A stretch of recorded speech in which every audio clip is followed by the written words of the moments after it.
Well, welcome to Bilbao, welcome to the festival. Thanks, Are you Antonio. enjoying the show?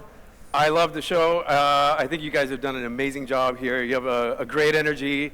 I love the games that you're showing and the energy of the kids and the tournaments that you're doing and the fact that you're raising money for great foundations. And then just my experience in Bilbao has been absolutely amazing. I love the city. I'm coming back. Thank you very much. Yeah.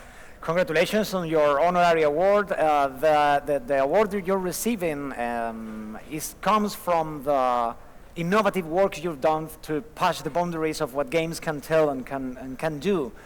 How do you feel about highlighting that particular aspect of your job? Because you've done so many things in this industry.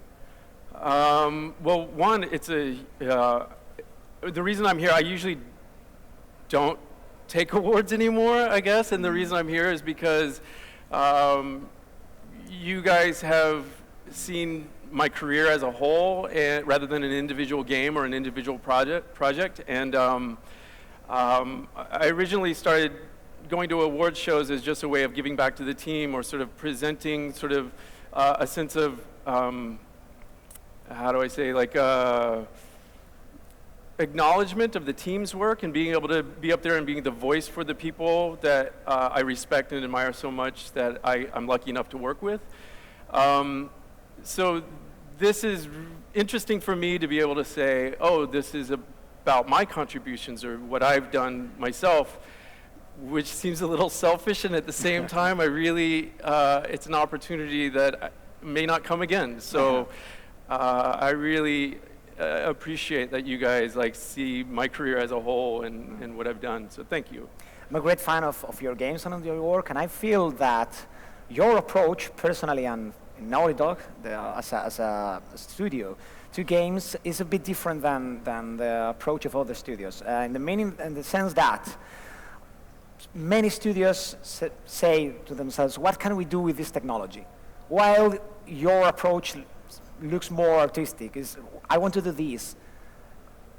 How can I use technology to create these feelings, these emotions, this story?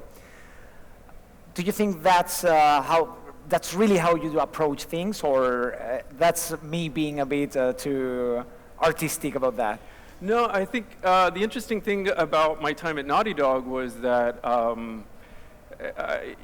one, there's a group of people there who they could all be leads or senior programmers, artists, etc., at any other company in the industry. So the fact that there was this mutual respect and this reliance on each other to be able to, whatever the job was in front of us, we could get that done. We had a real sense of cooperation and reliance on each other that I don't think exists in a lot of companies.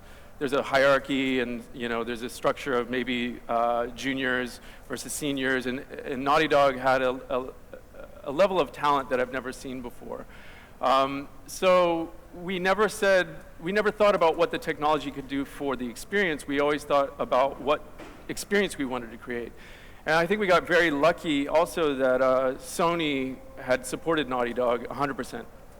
They believed in our vision. They believed that, luckily, we put in the work to create the respect from them in Crash Bandicoot and Jak and Daxter. We were always in the black, so to speak, in business terms.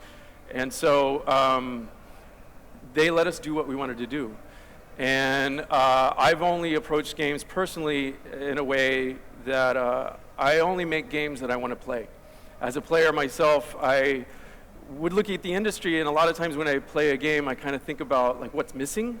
There's always some component that feels a little bit maybe mundane or rote, or I've seen it in other games, or tropes, so to speak, whether it be in characters, whether it be in the action, et cetera. And so for me, I was always looking at how to create a unique experience or something that I wanted to play that I hadn't played before. So with Uncharted 2, as an example, it was taking those big summer blockbuster action set pieces, like a building collapsing or on a train winding through the Himalayas, and rather, at the time in the industry, it was about, those were in cutscenes, non-interactive moments. And so for me, it was like, well, that's not our medium. That's not what we do. We're about playing and engaging through these core mechanics. What if we took all those big summer blockbuster moments and we played them? And at the time, so we had this agenda, and it was more everybody got on the same page. All the programmers who basically thought we were insane. This is a very difficult technological challenge to be able to say, how do we have a physics engine that works in both global space and local space at any given frame?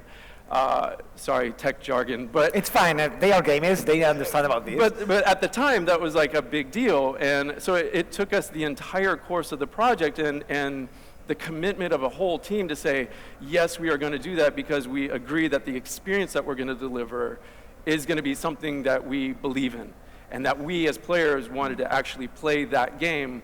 So it was never technology and then experience. It was always like, what can we do that hasn't been done as a player? And then how does technology support that? That making playable what wasn't before reminds me of something that Warren Spector told me in this same stage. He came here to receive an award a few years back, and we were talking about what games can and can't do. Yeah. And he thinks that usually games are great at action and strong emotions because game mechanics are pretty much births. You can jump, you can shoot, but it's difficult to make a game about love or being sad. But then games like Last of Us, for instance, are super emotional through gameplay.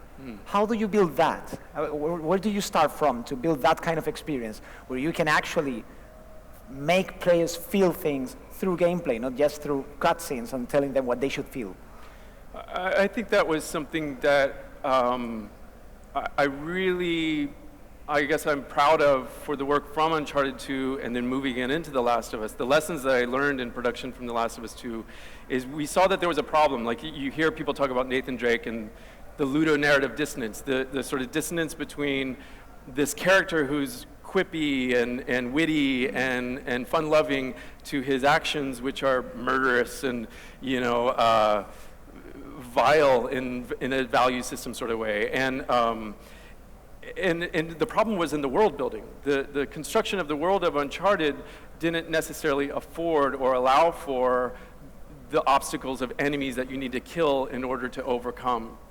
So what I tried to do was say, like, okay, one, create a world that allowed for the actions to be in conjunction or relevant to the world that we created. So having stakes that felt real to the characters in The Last of Us allowed for, let's say, you could run into humans that were surviving, so they were willing to, let's say, murder you for your cool Converse and your watch or something. Watch would be irrelevant in the apocalypse, Yes. but the point is that they were willing to do vile actions, and so the stakes were real to Joel and Ellie, which meant that they also had to do sort of, I'll keep using the word vile, but it's not true. It's like they have to do whatever it takes to survive.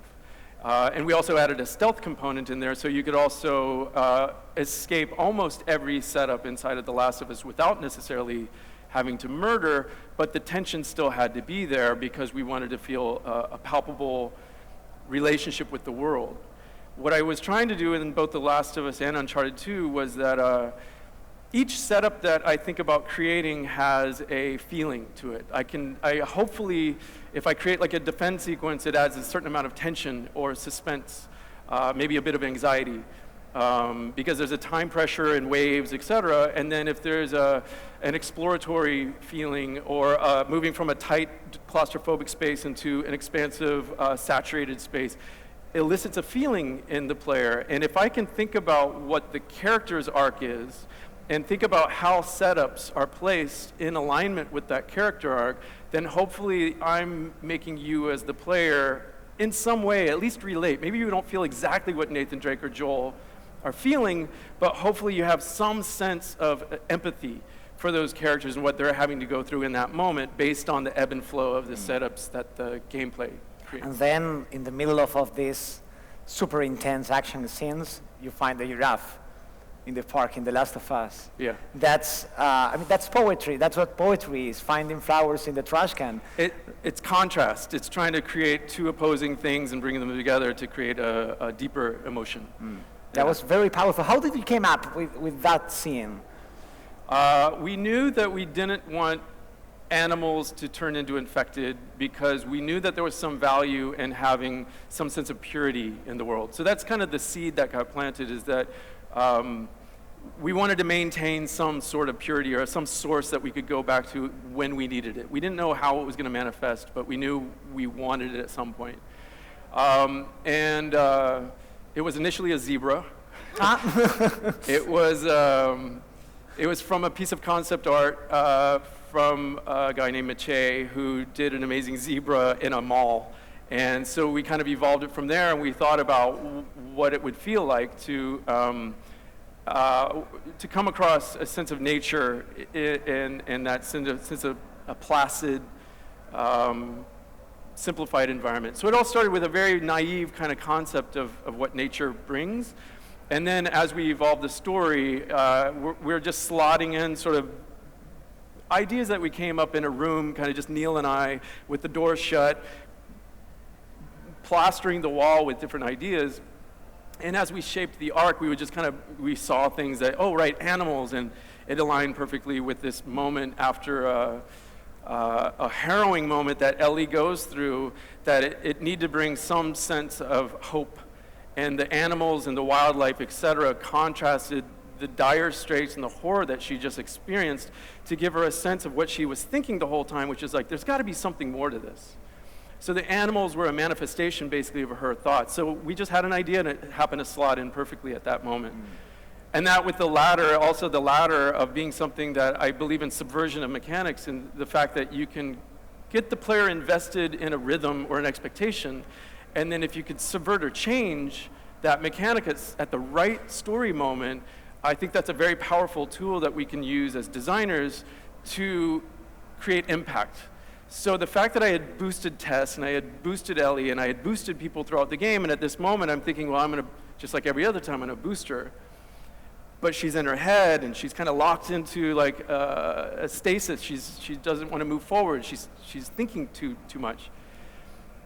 And I go to boost, and then it turns out like, oh, she's not around. What's going on? So that moment where it gets the player that sense of surprise, invested at story, and that parallel of those moments, I think is just some stuff I've learned over the years that I try to, I keep in my back pocket to, nobody used those, by the way, that I tried to sprinkle in at the right time. It's just holding on to them until the moment's right. It reminded me of this scene from Bioshock Infinite with the guitar, when they find a guitar and start singing "Will the Circle Be Unbroken." It's super powerful. Right. Like throwing the handbrake, and we need to stop for this. That's right. But anyway, let's go back to Uncharted. We'll talk a bit more about The Last of Us later. You mentioned blockbuster movies, but that's more, in my opinion, a reference for the pacing of the game, for the rhythm. But culturally, it's got super deep roots in pop culture and pop history. I mean, it goes back to Alan Quatermain and King Solomon's Mines. Then, of course, Indiana Jones. There's a lot of reference going on there underway. Probably, how did you came up with that character, with that world for that story? It started with wanting to tell a character-driven story first and foremost, and using action-adventure as the genre or the format. And it was Amy Hennig who brought this concept of like the 40s pulp action films, like those Saturday matinees that had the sense of cliffhangers. Cliffhangers were the ones that, like, from, it was before my time, but it made you want to go back to the Saturday matinee to see what happened when, the cowboy was hanging off the side of the cliff. Well, how did he escape? And there was that sense of mystery and suspense that those tropey, and I say trope because they were like very classically driven stories. And so it started there, and of course, we wanted to create a more cinematic feel. And by cinematic, it's a scary word to talk about with video games, because it doesn't mean of film. It just meant like those times when I sat in the theater. My mother is in the audience right now, and she took me to Aliens, I think way before, it was rated R, and I don't think I was 17 at the time, but I remember going, and it was this roller coaster of pacing from the ups and downs, and Ripley's relationship with Newt, and then the aliens coming in. And so cinematic in the way that a really good story, and again, we use summer blockbuster of the way of like, good summer blockbuster stories have like deep characters driven by motivations that you believe in, that are flawed humans. that you can relate to, but then these epic sort of, you know, you're going to get into this mech suit and fight the alien queen at the end while the spaceship is like, you know, signaling to crash or something. I mean, that moment is ripe for making into a game. So if we could capture that with like a character that had heart, that you wanted to believe in and wanted to be in a story with, that you wanted to go on that adventure with, that had the suspense of a cliffhanger, but at the same time allowed for those big epic moments that are completely playable. To us, that was like, if you could have that in a game, I wanted to play that game. So of course it's back to, you only want to make what you play. You've mentioned a lot of movies and a lot of artistic interests. I know you're good at drawing, you've also got a technical background. You're a rare blend between tech staff and art. How the hell did you end in games? I know everyone's had a story. No one's just, no, I studied for games and then I ended making games. There's always some quirky story, so. Well, I got to back up on that one. So I'm extremely happy to share this moment with you guys, but also I was able to bring my parents out here, and they're to blame for the whole career. That you have them to thank and for me to blame for getting into video games, because I didn't really enjoy English or math, and I liked skateboarding and I liked drawing. I was really good at drawing on people's notebooks. I was into like Iron Maiden and like, you know, Metallica, and I could draw the hell out of one of those logos on my friends' notebooks. Friends would come to me and say, hey, draw me Iron Maiden. I'm like, okay, cool. And so when it came time to graduate, I didn't know what I was going to do, and my mom was like, you're going to college. I don't care where you're going. You're going to go to school. And the only thing that I knew was drawing. So I ended up pursuing a school in advertising design, which was great because it got me to draw every single day. And I met a group of people who were very creative and like-minded. But more importantly, in the second year, they brought in, this is 1988, I'm dating myself, they had PCs and they brought in Deluxe Paint, which at the time, the industry standard for making art in video games. I knew none of that, but I loved Deluxe Paint. I used rubber stamps, which ended up being sprites. You ended up using index colors and color rotations on all the limitations that video games had to deal with in the early like Genesis days. Were all in Deluxe Paint. And I didn't know that, but I learned Deluxe Paint. And I was hanging around in the house a little bit too long, and then my stepdad, John, was just like, they're tired, they've had enough kids in the house, they finally want to have a life to themselves, and finally they're just like, Bruce, it's time for you to leave and get a place of your own. And so that kick-started my career in video. I moved to California, and in the want ads, this is when paper was around and not, you know, I couldn't go online for anything. Sunday papers under computers, because I knew I wanted to get into computers. Video game artist wanted. And that was it. I went in and I applied. I had hair down to here when I had hair, and I had it in a ponytail, and I had like a tie on and the whole thing. I did my best impression to like make to win that job, and that started my career in 1991 in Santa Monica, California. So you literally needed a kick to start doing games. They got me into video games. So thank you guys for everything. And I think we need a round of applause for my parents for getting me into video games.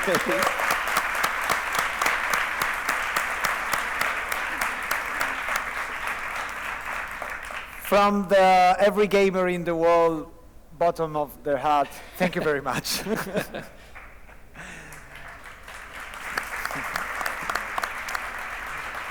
Let's talk about The Last of Us. We're talking about how it is a roller coaster of emotions. Yeah. And you got right something very tricky, which is getting a companion who feels human, feels like you're not dragging her along. That's a challenge in so many levels, from a writing point of view, from an artistic point of view, from an AI and programming point of view. So how was that process of creating Ellie, which is, probably not a secondary character, one of the most interesting characters in the history of games. How was she created? Well, funny enough, it started as a Joel story. We started off, it wasn't a dual protagonist story. It was through us exploring, like, well, what does Ellie get out of this? What is her motivation? How does she, every character needs an arc. Even an antagonist is their own hero of their own story. So every character has to be looked at with respect of, like, who is this human and what do they want? And so it kind of starts with Joel, and then that expanded into Joel and Ellie and how they relate to each other and need each other. In character form, in story form. So I think it's kind of back to the question around, does the experience dictate the tech, or does the tech dictate the experience? It's the same thing with characters, that when you honestly look at the character and say, like, we need to feel that there's a relationship or a bond between these two, so how many times can we have them interact with each other? How can we make it not intrusive to the player, so it's like a specific button, or we knew that we didn't want to make a game where we were commanding Ellie, because if she's her own person and her own arc is she needs to come to know herself and to be able to stand on her own 2 feet independently, then we needed her in AI form not to be taking direction from somebody, which meant that we as players, even though it would be easier to control and easier to create AI, where, well, if I have an input command and I just say go there and you go there, well, I'm responsible for that character. But we knew that we didn't want that because Ellie wasn't that character.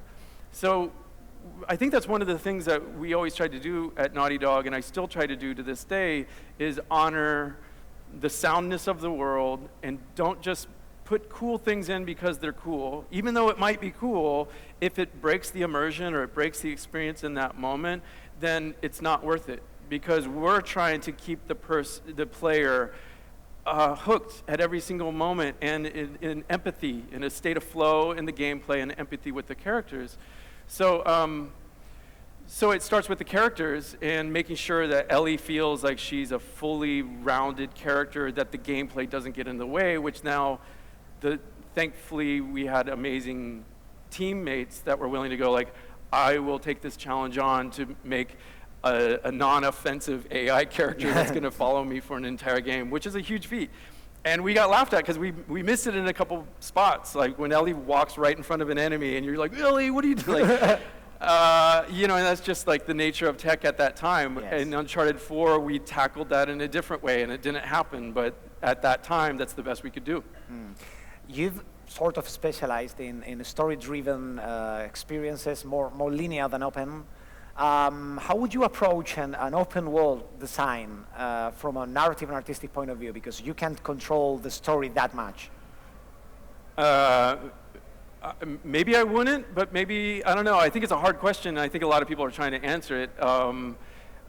Yeah, there's no one. I think you'd have to prototype a lot, and you'd have to try out different things. Just a disclaimer that anything I'm about to say is wrong. And I think, I've thought about it in regards to, like, you could have an open world that has sort of, the problem with open worlds is the sense of pressure. Like, if you try to place any pressure on the characters or stakes, in story terms, if you try to apply the stakes to the player as well as the character, that there's urgency to something. Somebody's going to die if you don't get to them really quickly. Well, if you can suddenly just, like, take your horse and go left and do whatever you want, well, and that person's going to die, and that gets into the problem of exploding dialogue trees and different, production. That's a nightmare. We all know that. I think that the way to do it is you have to look at the world as sort of a different tempo or a different sort of state of storytelling and stakes in the story, or you have to design things that allow for, like, the consequences aren't that great if you don't pursue this thing in the open world aspect of the game. But then funnel the player into, not in the way that you're in an open world, but you're telling them to do this one explicit thing, because that also ruins the experience, because I'm a player and I'm thoughtful and I know the core mechanics and I'm smart and I want to figure things out myself. So I don't think that's the solution. But if you put me into, let's say, Skyrim's dungeons, you have me now in a linear format, geographically. You now have a place where you can lay out a world that has beats that are linear, that you can control the pacing more of. You can still widen it a bit than just like a narrow corridor of a dungeon, but I think that there's something about, like, the expansion and contraction of, and the alignment between story and layout that I would try approach it. That's a long-winded answer for something to say, like, I don't know. I really don't know. But it's uneducated, I don't know. I think it would be an interesting problem to try to solve. You did sort of something in that line in Uncharted 4. It's a linear game, but sometimes the line becomes super thick. Yeah. Because you can explore the island with the car, for instance, at some point. So you were heading that way. Yeah. Or exploring that idea, probably. Yeah, that was fun. The Madagascar, to me, is the coup de grace, so to speak, of the experience in Uncharted 4, because the Jeep and the affordance the Jeep gave us in the world to be able to sort of like move around freely, and then we created pockets of enemies with also in Uncharted 4 we allowed the player to invest in combat or stealth, and a lot of times you could accomplish the goal in an area without necessarily engaging with the enemies, the obstacles at that point. So I think that that's a success that I think would be interesting to sort of investigate further, go down a little, how now can you put narrative in there? And I think the other thing that Naughty Dog is really good at is putting dialogue into the game. Like The Last of Us, I think, I'm going to get the numbers wrong, but let's say it's an hour and a half or 2 hour movie if you take all of the cutscenes. But if you just watch the cutscenes back to back, and the story isn't complete. Makes no sense, yes. Because there's so much story being told in the game.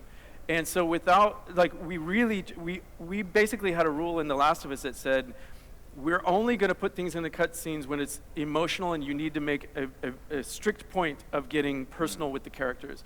If it's dialogue that's more expositional or small arguments or talking about the world or Ellie's relationship with the world since it's new to her, then if we can put that in the stick, it was always like, let's put it in the game. So I think that's interesting to think about it in open world or looking at Madagascar, digging a little deeper on the possibilities. Is like, how much dialogue can you put into an open world scenario?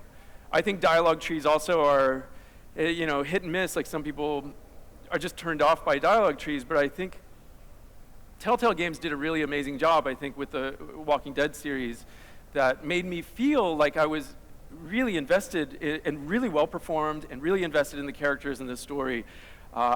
It'd be interesting to kind of take a lot of these aspects and blend them together and see if they work. So again, also that's not what I'm doing, by the way, so I don't know. Like, also, having a dual protagonist allows you to have an actual conversation. I mean, The Witcher 3 is great as an open world, but you're alone all by yourself. So yeah, when you're talking to yourself, you just look insane. Exactly, exactly. It's like in El Quijote by Cervantes. Yeah. The critics always say that you need Sancho Panza, for Don Quixote to be Don Quixote because he needs someone to talk to. Well, we knew that from the beginning of Uncharted. We always have allies with Nathan Drake because we knew from the very beginning that he's going to be climbing around and just kind of like, he's going to look nuts. So we always had somebody to play off of. And also in the aspect of storytelling, you want somebody to contrast, you want conflict. So you need somebody to be with your protagonist to create some tension in the moment. Again, otherwise you're just kind of like, oh, there's a goal, I'm going to go get the goal, and I'm going to accomplish my goal, and then I'm going to continue to the next.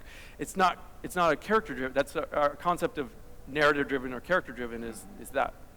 Running out of time, but I have one final question. You've been taking some time for yourself.